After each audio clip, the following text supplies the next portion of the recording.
cooking in the automotive. There's taxis running on methanol in China, for example. And for Methanex and waterfront shipping, we have 19 ships on the water today that can run on methanol as a marine fuel. So we see it as a really viable part of the transition to low carbon. Now, the Prime Minister made a comment earlier on during his opening address. He actually said that the sector, meaning the oil and gas industry, is under attack. Where does your company, Methanex, how does it fit in and how does it fill that gap? So as a company, we have uh, targets for reducing greenhouse gas emissions. So there's a lot of investment the company has made in existing assets to make them more efficient. We've invested money in different studies for carbon capture, and also renewable natural gas, which is available today in small scale. But with the use of carbon capture, we can take conventionally produced methanol and make it blue, so reduce carbon footprint significantly. And then with the introduction of renewable natural gas, maybe a negative carbon emitting value, we can get to net zero today.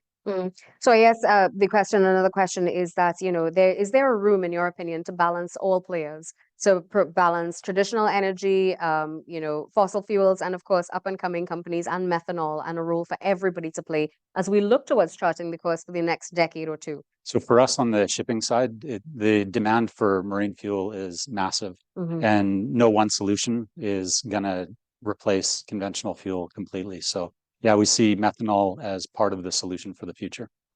Where else is Methanex seeing opportunity in the region? You heard this morning, I'm sure, the laundry list of exciting things that are happening in the Caribbean, in local territory. We have Dragon, we have the Atlantic restructuring. We have many exciting things happening.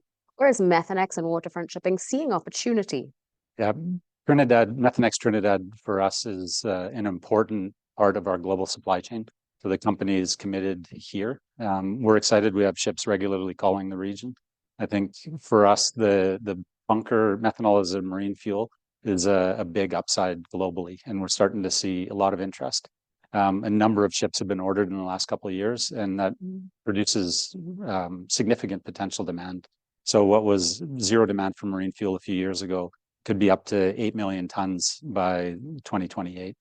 We are in an environment where there is a lot of collaboration and an intent to collaborate between Guyana, Suriname, and Trinidad and Tobago. There's a lot of, again, opportunity.